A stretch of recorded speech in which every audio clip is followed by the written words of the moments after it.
was a kid, I wanted to try everything. Playing a sport like soccer or basketball? Yes, please.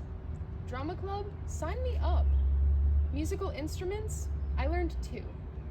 Girl Scouts, swimming lessons, Destination Imagination, church youth group, the list went on and on. You might be thinking that this sounds like a lot, and you would be right. It is a lot. So why, at such a young age, would I choose to fill my schedule to the brim? One thing that's important to know about me is that I am a naturally curious person, and always have been. The reason I started doing everything on that list is simple. It sounded interesting, and I do mean sounded. I started playing the violin in 3rd grade because it was mentioned as an option for students in a welcome letter I received, and I read that phrase and I went, that sounds cool. Can I do that? Everything was a new, shining opportunity, and I was a magpie hoarding random odds and ends in my nest.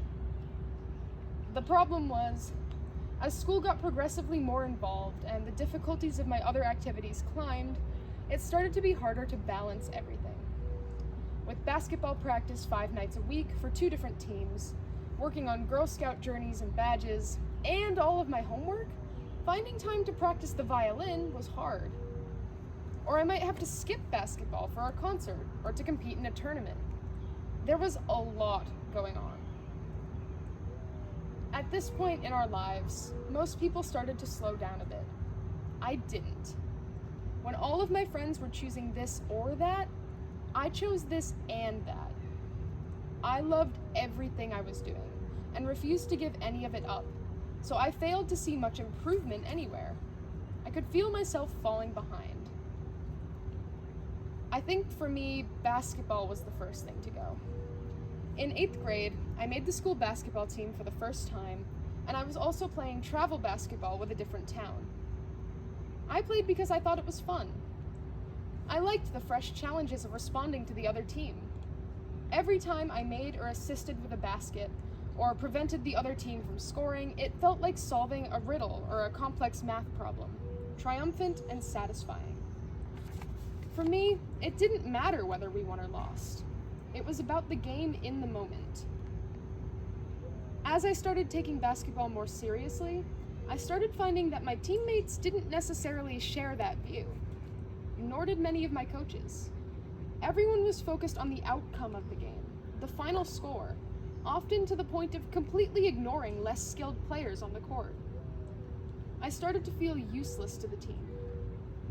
Even when I was allowed to play, I almost never received the ball because my teammates didn't think I could handle it well enough to contribute to the score.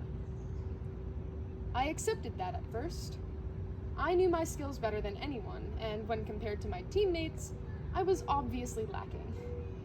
I understood where they were coming from. I was proud of them, and proud to be playing with them. But as I played less and less, I wanted to play less and less. The daily practices and long bus rides to games no longer seemed worth it for me to show up on game day, play only 2 minutes a quarter maximum, and not even get to hold the ball more than 2 or 3 times, let alone do anything with it. It was frustrating and disheartening. Over time, practices began to feel more like a chore than a game, something to be endured rather than enjoyed. In similar ways, my other extracurriculars began to take their toll on me. By the time I entered high school, nearly everything else had also started to feel like force of habit. I just stopped caring as much. I still went to practices and meetings and rehearsals, but none of it seemed to matter. It was just routine. Wake up, eat breakfast, go to school, basketball practice, Girl Scout meeting, homework, bed. Everything has stopped being new and exciting and just faded into the background. I do enjoy the activities I participate in, but I don't have a particular passion for any of them, or really for anything.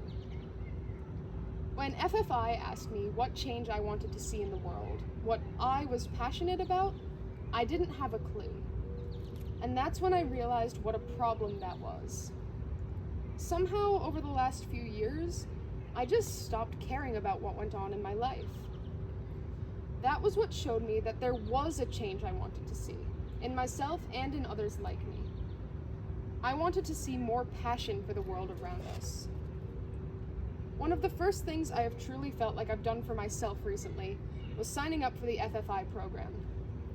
It wasn't recommended to me by my parents or part of another activity I was already participating in.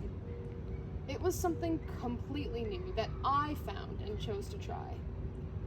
Because of this, FFI felt like a great opportunity for me to learn more about myself and what drives me. One of my biggest hopes coming into this program was actually that it would help me to rediscover passion in my life. What does passion mean to me? As a kid, it meant seeing possibilities in the air around me and diving into them head first, full of excitement and willingness to learn. Now, passion is something other people have. As I try to find my passion again, I don't know exactly what it will look like. I do know I'll never go back to seeing the world the way my younger self did. I just don't have that kind of energy anymore. But I want to be more than just content with my life. I want each morning to feel like the beginning of a new adventure. I want to wake up excited for the day ahead, and I want to go to bed exhausted because I gave everything my all. What I'm doing with my life could be anything at this point. Fulfilling my dream of becoming an author, exploring new interests in law-related fields, or maybe even something else I haven't considered yet. All it needs to be is something I love doing with all of my being. It might take a while for me to find that thing, and the path will be hard. I'm not sure if I'll be able to do it. But right now, for the first time in a long time, I'm hopeful.